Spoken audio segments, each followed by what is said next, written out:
Assalamualaikum warahmatullahi wabarakatuh. Bismillahirrahmanirrahim. Alhamdulillahirabbil alamin. Wabihi nasta'inu ala umuri dunya waddin. Assalatu wassalamu ala asyrafil anbiya'i wal mursalin sayyidina Muhammadin wa ala alihi wa sahbihi ajmain. Amma ba'du. Pertama-tama, marilah kita panjatkan puja dan puji syukur atas kehadirat Allah Subhanahu wa Ta'ala yang telah memberikan kita nikmat kesehatan dan kesempatan untuk menyelesaikan tugas UAS ini. Salawat dan salam tetap kita haturkan kepada junjungan kita Nabi besar Muhammad Sallallahu Alaihi Wasallam yang telah membawa kita dari alam kegelapan menuju alam yang terang menderang seperti yang kita rasakan saat ini. Saya ucapkan terima kasih kepada Bapak Mo Khalid Wardi, MHI, selaku dosen pengampu mata kuliah Ushul Fiqh yang telah memberikan kesempatan kepada saya untuk menyelesaikan UAS ini. Dan saya ucapkan terima kasih juga kepada orang tua dan teman-teman yang telah mendoakan dan mendukung suksesnya UAS ini. Sebelumnya, saya Raudatul Hasanah NIM 20383022102. Saya dari Program Studi Perbankan Syariah Kelas D, Fakultas Ekonomi dan Bisnis Islam, Institut Agama Islam Negeri Madura. Di sini saya akan menjelaskan tentang Sa'ad Az-Zariyah. Sa'ad Az-Zariyah. Sa'ad Az-Zariyah berasal dari dua kata, di mana setiap kata memiliki makna atau arti masing-masing. Yang pertama yaitu kata Sa'ad yang memiliki arti menutup.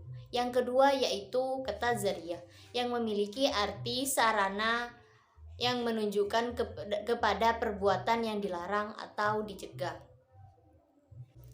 Jadi, Sa'ad Az-Zariyah bisa diartikan sebagai menutup atau menyumbat sarana yang mengantarkan kepada keburukan atau kemafsadatan. Maksudnya, jika ada perbuatan baik yang mengantarkan kepada kerusakan, itu sebaiknya dicegah atau tidak dilakukan. Az-Zariyah bisa dikatakan sebagai sesuatu yang haram. Sa'ad Az-Zariyah bisa dikatakan sebagai segala sesuatu yang mubah, tetapi dapat membawa kepada perbuatan yang haram, maka hukumnya pun juga haram. Zariyah dikelompokkan menjadi beberapa bagian. Yang pertama yaitu dilihat dari tingkat perbuatan yang ditimbulkannya. Yang kedua yaitu dilihat dari segi tingkat kerusakan yang ditimbulkannya. Yang ketiga yaitu dilihat dari hukumnya. Di sini saya akan membahas mulai dari pengelompokan yang pertama, yaitu memandang akibat yang ditimbulkannya. Ibnu Qayyim membaginya menjadi 4 bagian. Yang pertama yaitu Zariyah yang memang pada dasarnya membawa kepada kerusakan. Yang kedua yaitu Zariyah yang ditentukan kepada sesuatu yang mubah, tetapi dijadikan jalan untuk melakukan sesuatu yang diharamkan. Yang ketiga yaitu Zariyah yang awalnya ditentukan untuk yang mubah, tetapi tidak ditunjukkan untuk kerusakan. Yang keempat yaitu Zariyah yang awalnya disebut hukum mubah, tetapi seringkali membawa kepada kerusakan lebih besar dibandingkan dengan kebaikannya. Pengelompokan yang kedua yaitu dilihat dari segi tingkat kerusakan yang ditimbulkannya.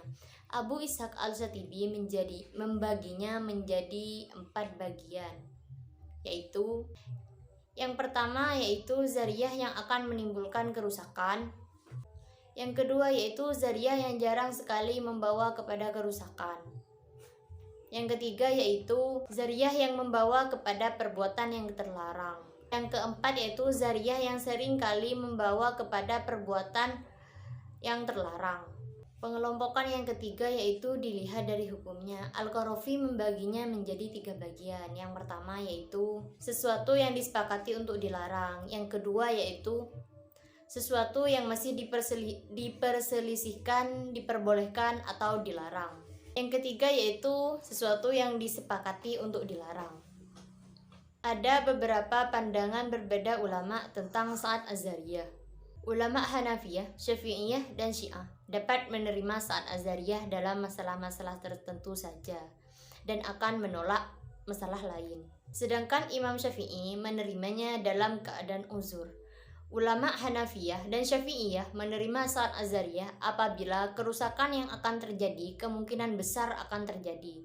Tetapi ada ulama yang menolak metode saat Azhariyah secara mutlak, yaitu Zahiriyah. Kemudian saya akan memberikan contoh saat Azhariyah dalam kehidupan sehari-hari. Contoh yang pertama yaitu makan yang terlalu kenyang. Makan termasuk perkara boleh, tetapi apabila telah melebihi batas atau terlalu kenyang, maka hukumnya bukan boleh atau mubah lagi, tetapi haram. Contoh yang kedua yaitu menegur seseorang. Menegur termasuk perkara boleh, tetapi harus hati-hati dalam perkataannya. Jika dalam menegur itu dapat membuat orang tersinggung atau sakit hati, maka itu tidak diperbolehkan. Contoh yang ketiga yaitu penebangan pohon. Penebangan pohon diperbolehkan apabila digunakan untuk hal-hal yang bermanfaat seperti menjaga kebersihan, untuk bahan bangunan, dan lain-lain. Tapi apabila penebangan tersebut dilakukan secara liar, maka akan berdampak buruk bagi wilayah tersebut, seperti sering terjadinya banjir karena tidak ada lagi penyangga air. Sekian penjelasan dari saya, kurang dan lebihnya mohon maaf. Wabillahi taufiq wal hidayah, ma'aridhu wal inayah. Wassalamualaikum warahmatullahi wabarakatuh.